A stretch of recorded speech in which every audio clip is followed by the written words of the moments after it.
सब्ज मिर्च को फ्रिज में रखने से पहले उसकी ऊपर वाली डंडी उतारें और फिर फ्रिज में रखें। इस तरह करने से हरी मिर्च काफी दिनों तक ताज़ा रहती है।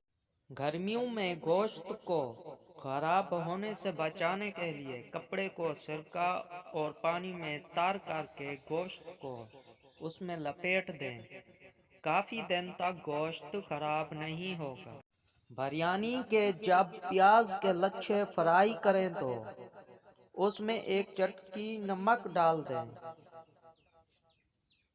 उससे प्याज जल्दी सुनहरे हो गया और क्रिस्पी होगा। ताज़ा पुदीना के पत्ते उबालकर उसका पानी रोजाना पीने से चेहरे की रंगत साफ हो जाती है।